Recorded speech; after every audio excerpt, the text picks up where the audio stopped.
joined by Jenny McCarthy from Photosbyjen, one of Ireland's leading wedding photographers.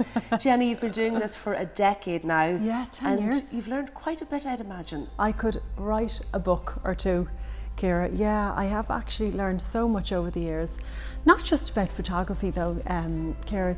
Lots of things during the course of a wedding day, things that can go wrong, you know, and how to fix them. I can almost see what's going to go wrong and kind of jump in and fix it before it actually goes belly up. So let's start then with the morning of a wedding. Yes. What should a bride remember?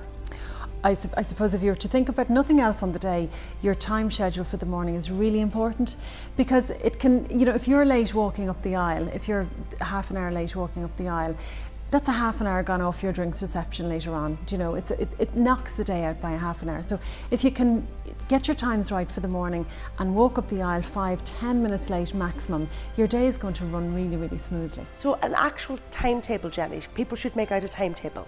Absolutely. Like with my clients, I always give them a timetable. So I would say, right, this is what time I'm going to arrive with you guys. This is what time I want everybody dressed. This is what time I want my bride or my groom dressed at. This is what time I'm going to be at the church. So everybody knows what time to be ready for. And then you can say to your hair and makeup people, this is what time actually I need to be dressed for, so they can work back their times then to suit. How long should a photographer have in the house then, Jenny, when the bride is ready to take photographs? Well, I would always say the photographer should be up at the church really 20 minutes before the ceremony is due to begin. Now you have a top tip for guests at a wedding when the bride is coming up the aisle. I do. And it's something I've never thought about, and I'm pretty sure I'm guilty of. Do you know, in fairness, it's not their fault. If you can imagine when the photographer is up at the top of the aisle, possibly capturing the groom's expression as the bride is walking up, sometimes guests can step out into the aisle and try to take the same photograph. That is the photographer's shot absolutely ruined. And they're the ones getting paid on the day, and the bride and groom want this shot in their album. So guests, please don't step out into the aisle.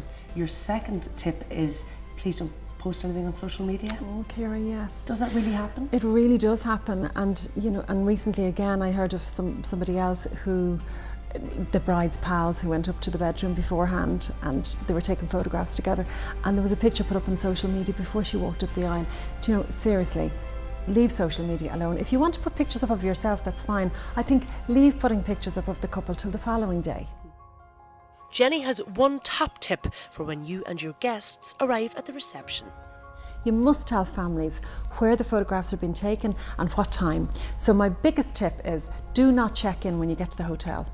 Leave the bags in the car, because if you make yourself available immediately for photographs, they can be done and they're over and done with them, then you can do whatever you want for the day. So, but if you give the photographer a list of photographs that you want, like, you'll get the pictures you need. Jenny also recommends that every wedding has an emergency kit. So yes, I've got a bag of tricks, Ciara. And you take this everywhere?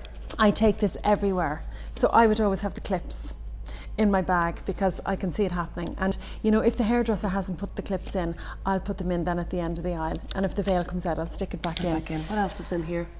Hairspray.